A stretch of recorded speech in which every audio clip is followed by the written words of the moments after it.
Bonjour Anthony. Salut Karine. Donc Karine est à la rue puisqu'on parle de Facebook. Oui. Je rappelle que Karine est la seule personne ici présente. Avec toi et Ah bah vous non.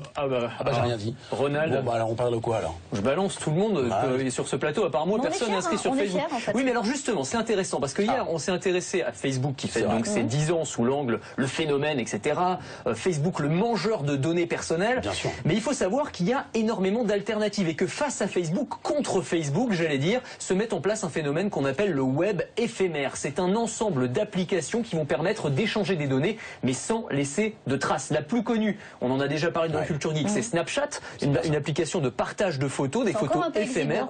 Oui, mais non, parce que vous allez envoyer une photo, vous allez lui donner une durée de vie entre 1 et 10 secondes. Et au bout des 10 secondes, la photo, elle va s'évaporer, disparaître à jamais. Eh ben oui, exactement. Elle était bien, cette photo. Donc c'est quand même intéressant. Mais il y en a plein d'autres, des applications comme celle-ci. Elle s'appelle Whisper, elle s'appelle For Your Eyes Only, j'aime beaucoup, rien que pour vos yeux, où vous allez pouvoir échanger pas seulement des photos, mais aussi des textes qui vont, là encore, au bout de 10-15 secondes, eh bien, disparaître sans laisser aucune trace. Vraiment?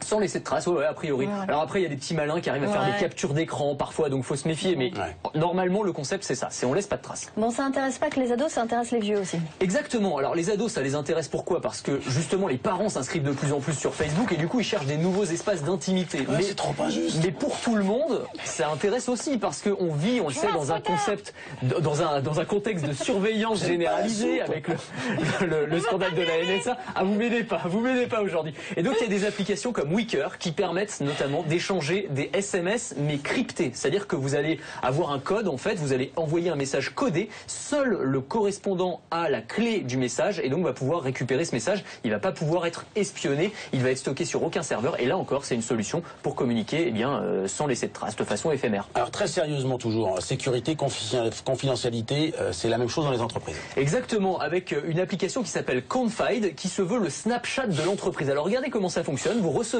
un message, mais le message va être caché. Et c'est en le touchant du doigt que vous allez dévoiler petit à petit, lettre après lettre. Oui, c'est un peu ça. Faut pas avoir oublié le début du message quand vous arrivez à la fin. Et quand vous avez fini le message, eh bien, là encore, il va s'évaporer, s'autodétruire. Donc c'est intéressant pour faire passer des informations confidentielles sur un nouveau produit, un plan stratégique, enfin toutes sortes d'informations pour les entreprises, quand on ne veut pas que le message soit sauvegardé ou soit transféré, ce qui peut être intéressant donc dans un contexte professionnel. Bon, pour ceux qui se sont un peu oubliés sur Facebook, qui ont mis des photos de soirée un peu arrosées, tout ça. C'est ce que vous ne voulez pas, vous. On peut faire des choses. Oui, on a un moyen pour purger, pour nettoyer son compte Facebook. Alors il y a une application qui s'appelle FaceWash, qui a changé de nom d'ailleurs, qui s'appelle Simple Wash maintenant. Et le principe c'est que ouais, en fait ça nettoie. En gros, ça va scanner votre profil Facebook, les photos, les commentaires que vous avez publiés, et ça va rechercher les mots un petit peu tendancieux. Donc tous les mots contraires au sexe, à la drogue, qui sont un peu grossiers, etc. Ça va les repérer et ça va vous proposer de supprimer toutes les publications un petit peu embarrassantes. Donc voilà, si votre patron vous demande en ami sur Facebook, c'est peut-être l'occasion d'utiliser Simple Wash juste avant de l'accepter, quoi. Donc en gros, ça n'a plus aucun intérêt d'être sur Facebook, quoi. Ah bon, parce que vous parlez que de sexe et de drogue, vous. Évidemment, il parle que de sexe et de drogue tous les matins. J'y suis pas, c'est justement pour ça. Allez, on en reparlera demain matin.